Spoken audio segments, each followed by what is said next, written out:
Here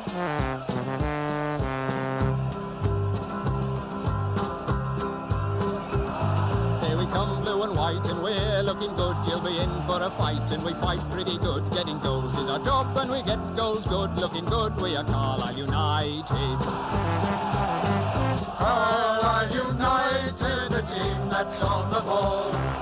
Carlisle United, the team for one and all.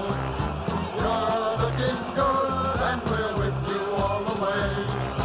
You'll hear us singing every time you play. All hail the South Shields Mateus. Hello everyone and welcome to the Brunton Bugle, a podcast focusing on the trials and tribulations of Carlisle United Football Club. From Tony Gallimore to Paul Gorman and Tom Tybo to Ray Train, we've got it covered. This is episode 13 and we're going to be reviewing last weekend's excellent win at our promotion tips, Port Vale, and look ahead to this weekend's CUFC Derby against Colchester at Brunton Park. There will also be the usual general news roundup and a look at what ex-Blues have been getting up to across the globe. For this episode, I'm joined by my regular co-host Dan McLennan. Dan, how's it going? Yeah, not bad. Not bad, yeah. You picked those four names this week because we was in a bit of a hurry, weren't we? So yeah, just random names. No connections for once, just random names we like to hear all the time. Yeah, I haven't got really a general crack league because we've just done a special episode yesterday, didn't we, on Project Big Picture, which is changing by the minute. I was just going to say it's changing by the minute just as we've started recording here.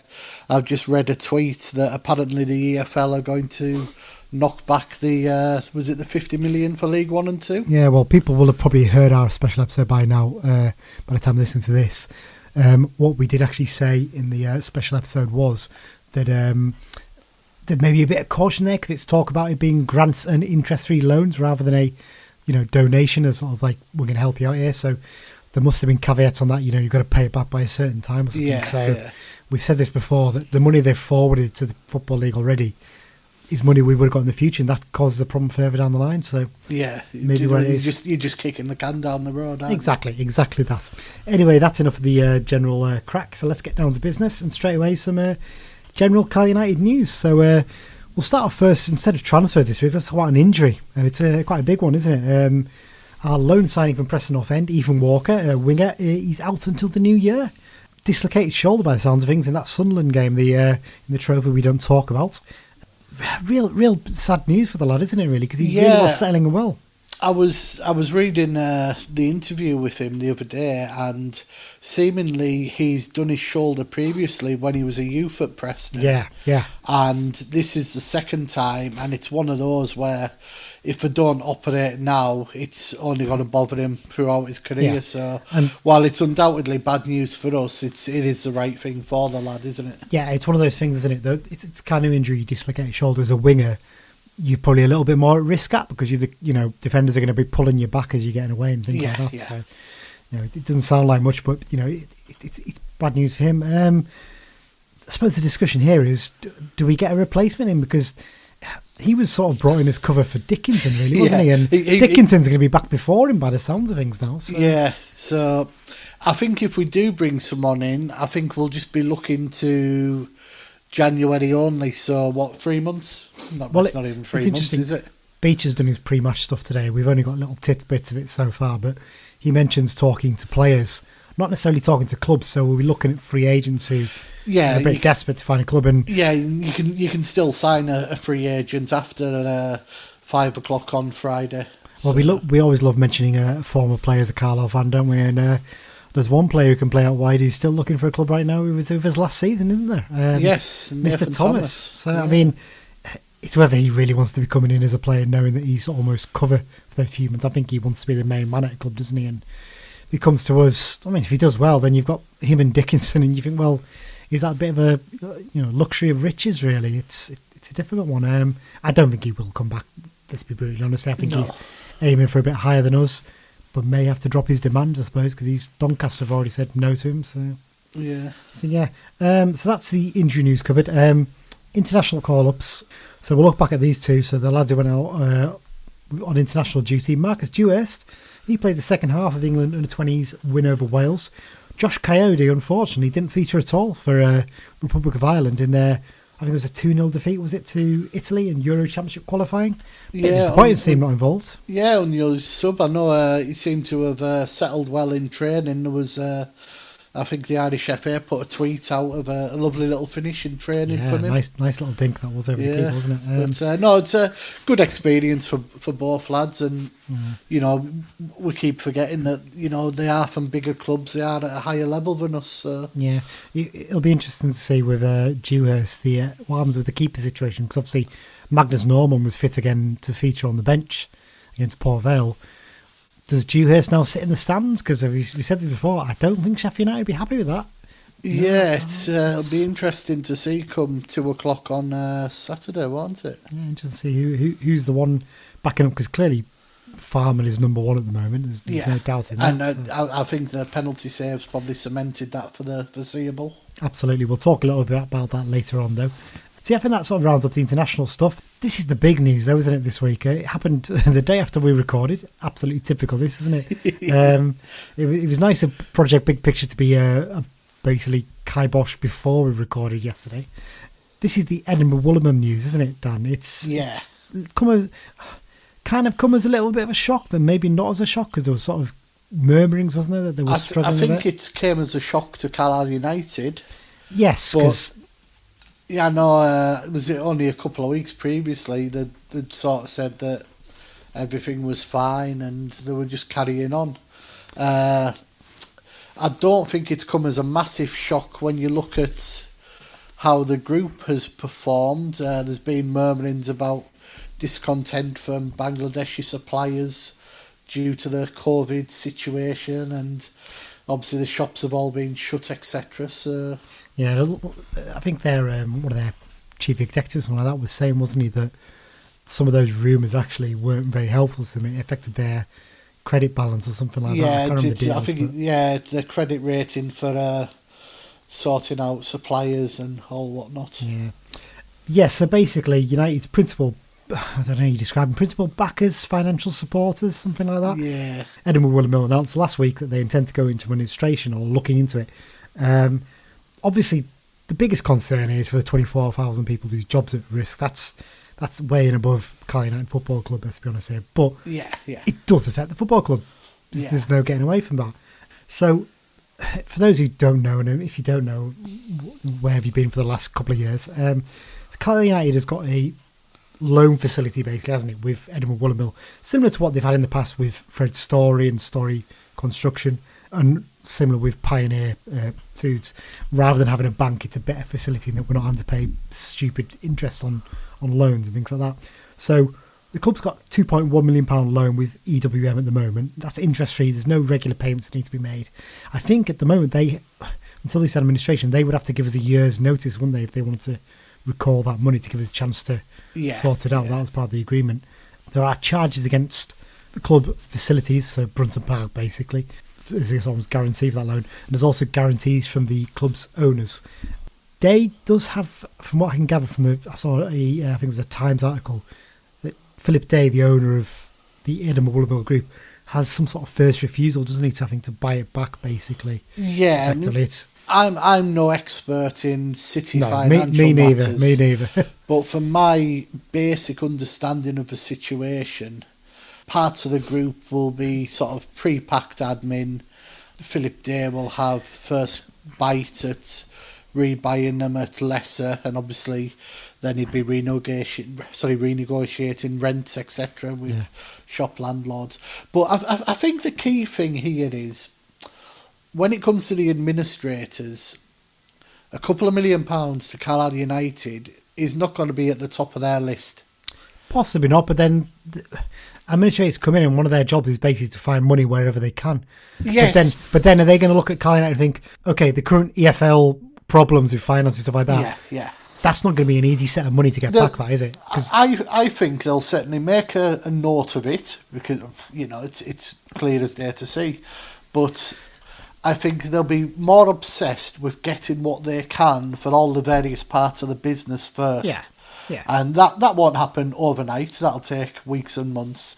And I think when it comes to Carlisle United, it would, if they do need to call it in, I think they would be more than happy to accept a staggered payment, because as long as they got it, they would be happy. So yeah, it's interesting as well with this.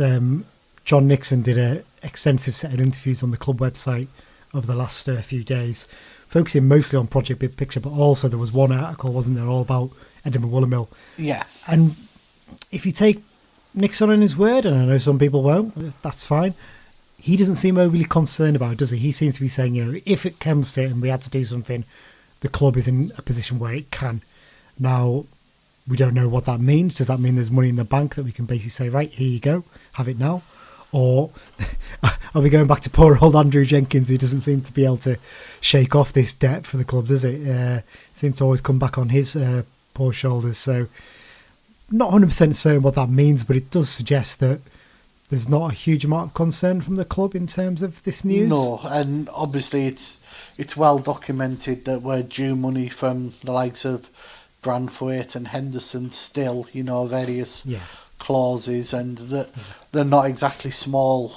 We're talking substantial amounts here, so if and when the time does come, EW, I don't think they're actually in administration yet, are they? No, they still haven't. They're just given notice. They're still discussing, aren't they? So it could not happen. It probably will, but if as and when the time comes, it does sound as though the club are sort of prepared for it, aren't they? And I don't think we'll see the club having to stump up £2 million overnight. I suppose the other question, Dan, is as well, obviously, over the old succession thing, isn't it? Because that's something that Nixon did touch on, because the way he's sort of very coyly been talking about it over the last year or so is that something will happen in the near future where someone involved with Edinburgh Woollen Mill will effectively take control of the club. That's gone, from what he said, that's maybe the only area where there's a little bit of concern. Yeah. Because it's so shrouded in secrecy, we're literally picking up breadcrumbs, aren't we? We can only take snippets from what we hear, and throughout the whole EWM period, what we've heard is very little. So yeah, exactly that. So we've not really much else to add on that at the moment. It's a case of wait and see. Hopefully it'll be good news, not just for Carl United, but for those 24,000 people who are, relying on that as their employment, basically. So hopefully good news on that. Let's end the news section briefly touching on a bit of League Two news. First sacking of the season has happened, and it's not one we expected, is it, Dan? No, unbeaten in 5 games, but apparently the style of play isn't easy on the eye to nobody who watches at the moment. So, well, who is watching? Because that'd be funny. The fans aren't allowed to game, so it's not like a handful of people on Twitter can share their disquiet. But I'm always very wary about that, based on the way these things happen. Graham Alexander's been sacked by Salford City after those 5 games. Is it 2 wins and 3 draws? They were 2-0 up on Saturday against Tranmere. Tranmere were depleted, weren't they? That's the Tranmere scored 2 late goals to snatch a point. But that can happen in games. It just happens at the start of the season. It seems very odd, especially the fact that the person who's taken over is Paul Scholes. Now, this contradicts things slightly from what was said when he took over at Oldham, doesn't it? Because there was a suggestion there, was that is there a conflict of interest there with his investment at Salford? But the Football League, or the FA, I think it was, said, no, there's no concern there. It's just a financial investment that he doesn't have any involvement in the day-to-day running. Well, here he is, caretaker manager. Well, I've read a piece that says he's literally doing it for a couple of weeks because the person they want is actually isolating. And that person is a friend of ex-Carlisle manager Greg Abbott. It's Warren Joyce, who was in charge of Man United youths teams when we were getting all the loanees back at the... Was he in charge of Wigan for a bit as well? Did he leave? Possibly, yeah. I know he was a Hull City manager years back, wasn't he? I remember that. Yeah. But that's an interesting one, yeah. Yeah, obviously he'll know the owners very, very well, won't he? From his time at Old Trafford. And there was a suggestion that he was effectively the manager waiting his isolation. Why wait till these 5 games in the season if they're concerned? That's what baffles me. Yeah. It's the way it is though. That's modern football for you, isn't it? Yeah. Okay, so that's news rounded up. So let's look back at last weekend's game against Port Vale. An excellent win, this one, Dan, really. Me and you and Mike all predicted them to go up this season, I'm pretty sure, as in automatic. So to get a 1-0 win and look pretty comfortable in that 1-0 win is decent stuff, isn't it? Yeah, it was. I think you actually predicted the result and the score, didn't you? Thank you. I will take full credit for that one. To be fair, little caveat here. To be fair, I did say my prediction 1-0 win, and I said if Gav Riley starts, I think he'll score. And if he doesn't, I think John Mellish. So maybe technically not quite correct, but I didn't put any money in it, much to my disappointment, because I'm pretty sure would a decent wedge at £5 on 1-0 with John Mellish to score first, but. Hey ho, that's the way it is. Yeah. But a very good 3 points and another clean sheet, so we can't complain, can we? That's a big positive for me, isn't it? I mean, I saw some tweets and stuff from Port Vale fans that they were a bit puzzled by the team selection by their manager, because they, like our fans, became a big fans of Luke Joyce and the work he does in midfield. And, this level, he's the kind of player, I think, at most clubs he'd be one of the first choice picks, wouldn't he? Because of the solid job he does in midfield. They decided to start with two, I think, sort of more attack-minded midfielders, not really anyone holding in there. And as a result, with the strong physical midfield we've got, we took control of the game, didn't we? And it's a very strange one.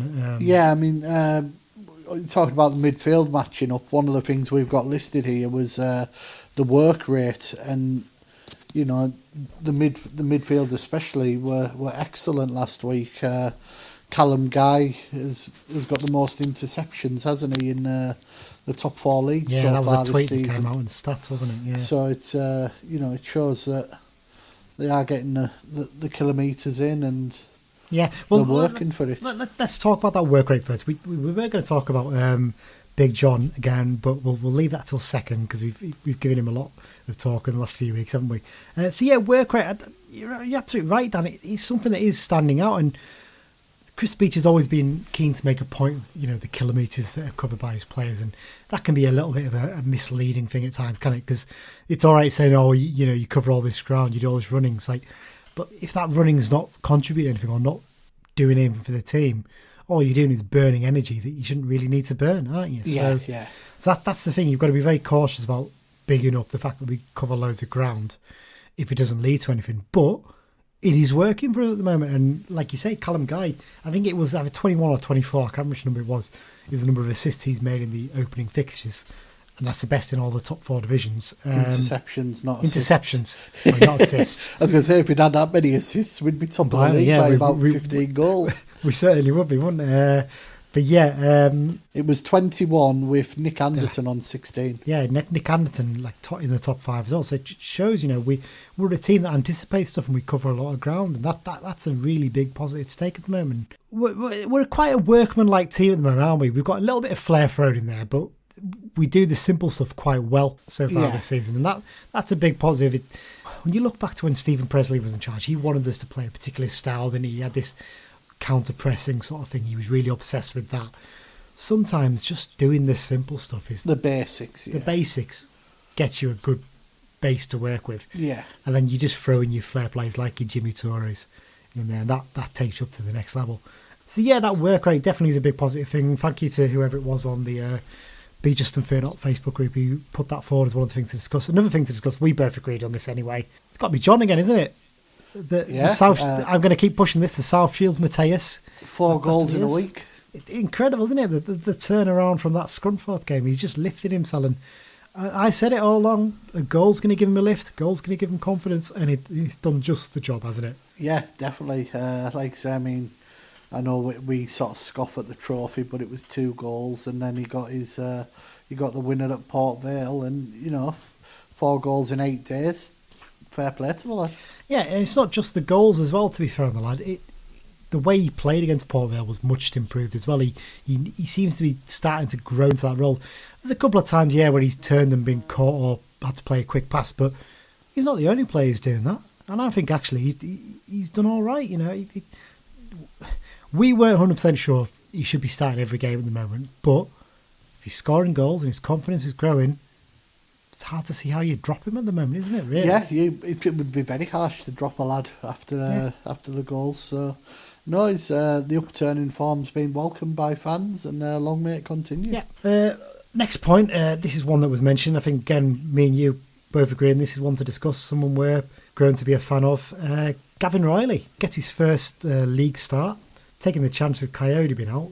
But I have to say, his work rate was fantastic in this game, wasn't it? He really made a big difference up top, working hard and pressurising their defenders. Yeah, properly played to his strengths on Saturday, I thought. And obviously it was his work that set up the goal for Big John. And again, I think it would be very harsh on Riley if he was dropped this week. Yeah, it's a difficult one, isn't it, to see whether he will play or not. You can understand why Coyote might be brought back in, but I'd personally like to see him given a chance to start again. I think he like you said, he probably only had maybe one or two chances himself to score. There was that one at the far post that I think in commentary James Phillips thought it was an easy miss, but actually when you look back at it, it's a fantastic block by, I think he was either the defender or the goalkeeper.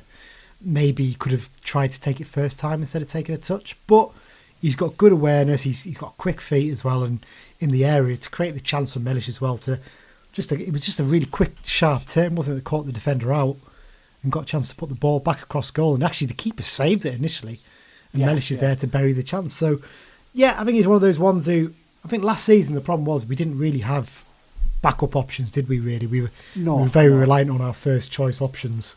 And when obviously Beach came in, the backup was Olamola and Loft, and it was fairly obvious early on that he just wasn't interested in them. So, and even before that, Sorensen, less said about him the better, I think. So yeah, it shows that we have got other options this season. I think that's a real bonus for us as well. I mean, I've listened to a couple of general League One, League Two podcasts, and they all talk about the fact that our forward line, our options, obviously Walker's now gone until the new year at least, but with Dickinson, Walker, and Riley behind Patrick's, Toure and Coyote, you've got 6 really good forward players there, and by all accounts... Did you mention Alessandra there as well? Well, Alessandra as well. Alessandra's another player. You forget about him because he probably plays a slightly deeper role, and he not so much an attacker who's in getting in the box and getting chances, but he had a good game as well on Saturday. People asked us to talk about him, and we will, because fair play. A couple of games ago, me and you were saying he's not really finding his feet this season, but last few games he's been a much improved player, hasn't he? Yeah, I mean the two sort of highlights from last Saturday were his little flick which left half a Port Vale defence. Yeah, Alessandrino. And obviously it was him who gave away the penalty. It was a bit of a... Was it a penalty?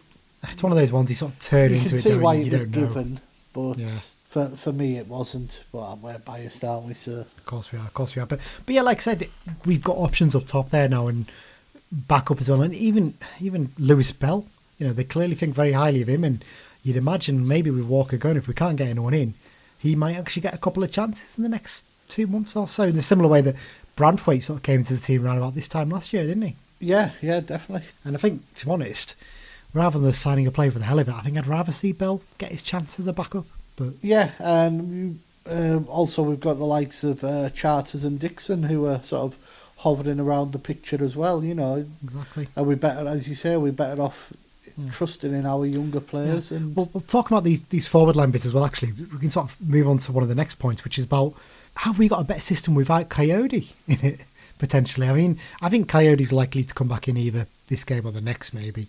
But we have shown that we've got a backup option this season, and we've got players who can come in, and Patrick's looking like he's going to miss a few games this season with this hamstring issue until it's sorted out. So are we in a position now where teams are going to struggle to work out what we're going to do in games? Yeah, it's good to have options of a couple of sort of different systems of where we play up, especially up at the top end of the field, and it's a nice sort of... It's a nice query for Beach to have, isn't it? Yeah, definitely. And very quickly, clean sheets. Here's a real positive. So, Paul Farman has managed to get 3 clean sheets in his opening 5 league appearances. It took Adam Collin 11 games to get to the same number last season.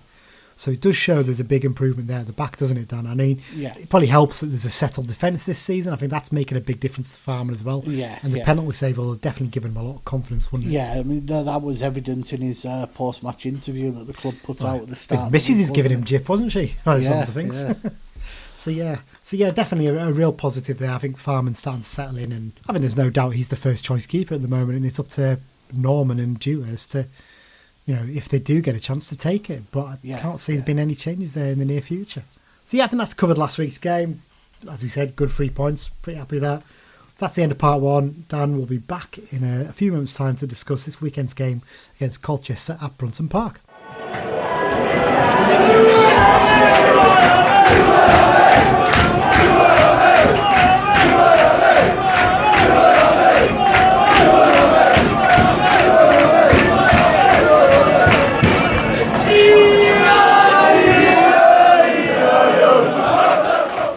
Okay, welcome back everyone. We're into part two now, and it's time to look ahead to this weekend's game against the Essex boys of Colchester. Not been able to get too many interesting facts this week, Dan. We've been a bit of a rush to get the recording. So here's a couple for you. The U's were formed in 1937 and elected into the Football League in 1950. They were relegated back out in 1990 to the conference, but were promoted back just 2 years later in 1992. They spent most of their time sort of bouncing between League Two and League One, bar a few years in the Championship. Other than that, interesting club, aren't they? Because I think they're owned by the guy who owns JobServe, aren't they? The job search website, or the job site, one of the two anyway. He's pumped a lot of money into them, hasn't he? He got them to the Championship for those few years and built a new ground for them, but he's trying to make them a bit more self-sustained, isn't he? So we felt they might struggle a bit because they hadn't had much transfer activity, but actually they started the season not too badly, haven't they, Dan? Yeah, they were doing well last season, but they were one of the first teams to sort of react to the whole coronavirus thing, and they put some of their better players sort of out to grass very early on. Yeah, but they've had a steady-ish start. I'm just looking; they've drawn the last two away at Walsall and home to Oldham. Yeah. In fact, they've drawn 4 out of 5. Well, yeah, they're unbeaten in the league, but they've only won one of them. That's the key thing. Out of those opening 5 games, they've just won 1, drawn 4. They just don't seem to be able to finish teams off, do they? Yeah, they've obviously...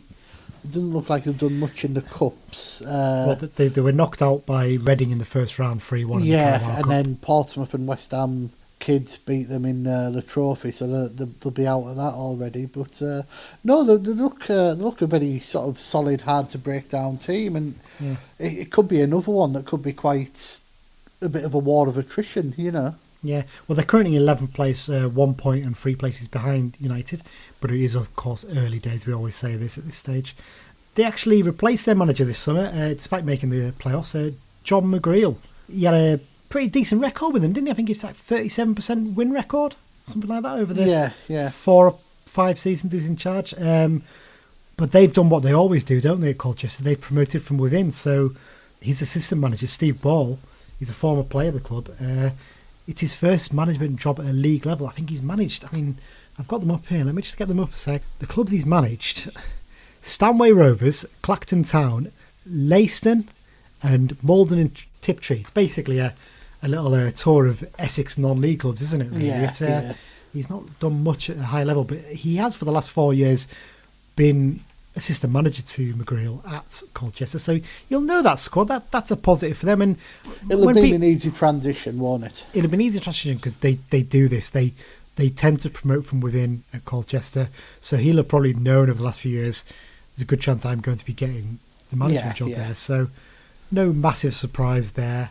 Like you said, he's had a fairly solid start. In terms of transfer activity, they've been very quiet over the summer, haven't they? We've said this before. Quiet, yeah. The two that stand out is, I hope I've pronounced this right, Joshua Bahoui, who was signed from NEC Breda in Holland, one of your teams that you like to keep an eye out for, don't you, Dan, in the past? Yeah, stayed there for Euro 2000. Yeah, and Tommy Smith from Sunderland is a decent signing for them. But bar that, the only other activity is one of the ex-Cal United players, well, the only ex-Cal United player in the squad. And there was eyebrows when this happened, wasn't there? Yes, Shamal George, who's never really quite done it at Liverpool, didn't do it for us on loan, let's say the least, and spent last season a chunk of it on loan at Marine at Workington's level, didn't he? So I think he's gone there as backup though, isn't he? I think their first choice is Dean Gherkin, is it, I think? Possibly. I'm just loading it up here. Yeah, Dean Gherkin is their first choice keeper. He's experienced head, he's been around the block for many years, hasn't he? So yeah, George has played the 2 trophy games. Yeah. So, I mean, like I said, looking at their squad, I mean, not a lot of experience in there, but they're going to be relying heavily on Harry Pell, aren't they? The player we all love to hate at Carl United. Yeah, definitely. Gobby lad he is. But they do also tend to rely on promoting young players, don't they, and selling them on eventually, similar to what we are trying to do over the last few years. But they rely on it more heavily than we do, don't they? They've got a big under-23 squad.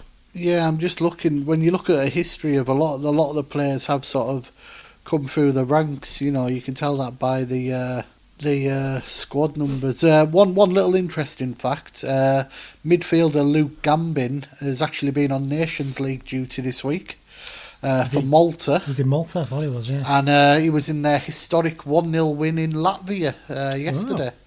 Oh, so he should get a boost from that. So obviously he'll be returning for their squad. That's a bit of team news for them ahead of the next bit. So let's move quickly on then to team news for us, Dan. Both Coyote and Dewhurst return from international duty. That's the first big positive.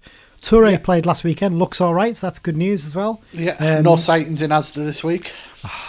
He must be listening to us and thinking, I'm going to have to avoid that creep who keeps following me. Yeah, he's probably going to Tesco on Warwick Road instead now. Just to avoid you. Dean Furman was on the bench as well last weekend, wasn't he? So that's another good positive.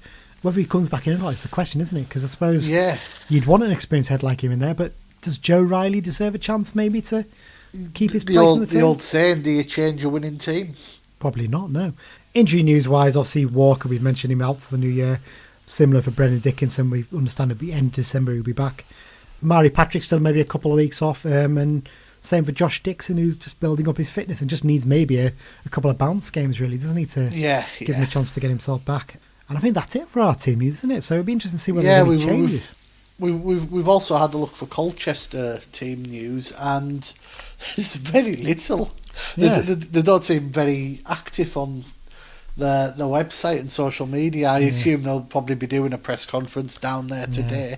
Well, I mean, a quick look at transfer market suggests that Ryan Clampin is out injured, as is Diaz Wright. I'm not sure whether he's a player they've had for a while now. And bar that, that's the only 2 real injury doubts for them, I think. So it'll be interesting to see. Obviously, you mentioned Luke Gambin returning from international duty, so that'll be a bit of a boost for them.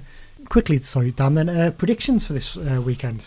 I'm going to sound like a broken record, but I can see this being a draw. I can see it being a tight game, so I'm going to go for the traditional 1-1. I just never want to tip us to lose. That's all it is. Goal scorer? We'll go with Gimme. Gimme, okay. Well, he's not scored since that game against Fleetwood, has he? But he's been creating a lot, hasn't he? You know what? I'm going to go positive. I think we're going to win 3-1. I think we're nice and comfortable. I think we're going to express ourselves a little bit. I reckon Gav Riley's going to get a brace. And you know what? Can't stop a man in form, can you? Yeah. Big John, he's going to get another. I think John Millish for another goal. So that's my prediction, 3-1. I might put some money on it this time, actually. But put my money where my mouth is. So that's predictions. Quickly, Dan, then, because I know you've got to get away. Let's go through the ex-Carl United news. And we're going to give him there's one main talking. We're going to give him his final mention for a while, hopefully. Jamie Devitt. Now, I don't think this has been confirmed yet, has it? I think it hasn't been confirmed, but all the right people are reporting on it on Twitter. Big P.T. O'Rourke. And now if you want to get your transfer rumours on point, go to him. Don't go to your what's his name, Nixon. Thing, because a lot of stuff he says turns out to be guff, to be very honest. But no, Jamie Devitt landing at Newport on loan seemingly, which is quite out of the blue, wasn't it? Out of the blue. I do wonder if maybe there's a bit of a Kevin Ellison influence down there. Maybe possibly tipped off the manager and said, if you need someone, because he's the kind of person that the manager will lean on, isn't he? And say, look, who out there that's available you can go for. He will know who Jamie Devitt is. But he might say, he's a good character, get him in. He's a good lad, etc. Yeah. I mean, I think he's lucky in the sense that there's no rugby being played on that pitch at the moment, because I'm not sure Devitt would particularly enjoy playing on a pitch. It's a pudding field kind of player he is, but it's a decent move for him, probably. I'd say. I think it's a better move than going to Barrow, because Barrow fans were getting excited last weekend thinking he was coming there. David Dunn seemed to suggest that Barrow were interested. I know I said last week that Oldham had definitely approached him. Obviously, nothing's came of that. They're a basket case, aren't they? There was also a rumour that Morecambe were possibly sniffing, but I would say it's probably out of their price range. Well, the Morecambe don't need him. Flying at the top of the league. Well, no, true. Bit of a surprise, that one, isn't it, after the opening day? So fair play to them. So Devitt's going to Newport by the looks of things, so good luck to the lad. Briefly, actually, while we're talking about Barrow, just quickly cover this. Interestingly, they've just moved to a new training ground, haven't they? It looks like it's Macclesfield old training ground. They've moved from a base in Rochdale to Knutsford. They're now 104 miles away from Holker Street for their training ground. It's like us training basically at Warrington or Wigan. Yeah, it's crazy, isn't it? But interesting one. So there's a couple of ones here now. So there's non-league ones. I mentioned Macclesfield there. Carlos Roca, there's a name from the past. He's just been announced as the new director of football at Macclesfield. Obviously, that'll be starting next season. They're looking to join the North West Counties. They've been saved. A local businessman has bought all their assets, and he's got Robbie Savage on board. Robbie Savage clearly must live quite locally, I think. Yeah, I think he said he lives up the road, basically. Yeah, it'd be Wilmslow, won't he? That's generally where footballers live these days. So he's turned up there. Not someone you would have expected to be in that sort of role, is it, really? He's not that kind of player, but fair play to the lad, involved in. Hopefully he can get Macclesfield back up the leagues, because it's a real shame what's happened there. They can hopefully build a sustainable community club going forward. And the last one, we missed this a couple of weeks ago. Well, I was going to mention it last week, but I completely forgot. Tom Miller, he's turned up at Radcliffe. It's not Radcliffe Borough, sorry. I was going to say Radcliffe Borough, but they're called Radcliffe these days. Yeah, he's turned up at Radcliffe, which is at Workington's level. It's quite a drop for him, isn't it? Because he was at Bury not long ago, isn't it? It's a bit of a surprise. He was at Bury, then he sort of disappeared. He landed up at Fylde, then the season was obviously curtailed, and now he's landed at Radcliffe. Yeah, I think he might be doing some sort of personal training or something like that on the side, isn't it? And this is just to tide him over, I suppose. Yeah. And to be fair, he's going to be at one of the few levels you can actually see fans again. Yeah, so indeed. I'm sure they'll be enjoying that. But I actually saw Radcliffe in pre-season against Prescott Cables, and they were not a bad little side, actually. A couple of decent little players in there. So, to be fair, if he's anywhere sort of the level he was at Carlisle, he'll be probably the best player at that club, if I'm honest there. So, it'll just be interesting to see how much he's dropped. Yeah. And that's it for this week, Dan. Thanks once again for joining me. Really appreciate that. I'm hoping to speak to John Coleman. He was looking to do it today, but with all the things that have happened, it's probably going to be difficult to fit it in. So hopefully get to speak to him next week and get that Bolts from the Blue special about his new book out. And we haven't forgot the kit one. We just thought it was important to do the sort of Premier League EFL one this week. Exactly that. So we'll hopefully get that done some point next week and out in the next few weeks. Yeah. And that's it. So if you've got any comments or feedback, or there's anything you'd like to suggest we discuss, please send them in via Twitter to @BruntonBugle or by email to bruntonbugle@gmail.com. Remember, you can subscribe to the podcast via all good podcast apps, including Acast, Google Podcasts, Apple Podcasts and Spotify. Please do give us a review if you get the chance. We do really appreciate the feedback we've had so far, and it's been fantastic really to hear you all say how much you're enjoying it. Now let me look and see if I can find quickly before you go, Dan, if there's any new countries on the list. Looking at it, doesn't look like there is. It's the usual ones, your Norways, your Vietnams, Sweden, people like that. Oh, we've got Portugal. There's a new one for you. And that'll be almost certainly going to be someone on hold, isn't it? Yeah, I would have thought so. If I have a quick look actually at Portugal, where's the place that it's someone's listening? It's going to be the Algarve, isn't it? Oh, no, it's not. It's Castelo de Paiva, which is quite north in the country, actually. So if you happen to be a Portuguese Carlisle fan, get in touch with us and let us know what you think. I don't think we've ever had a Portuguese player play for Carlisle, have we? Off the top of my head, no. One of the few countries in Europe that we haven't. Yeah. And there you go. Okay, Dan, that'll do for this week. Thanks again, everyone, for listening. We'll be back next week with a couple of specials and also the regular episode. Cheers and up the Blues. Up the Blues.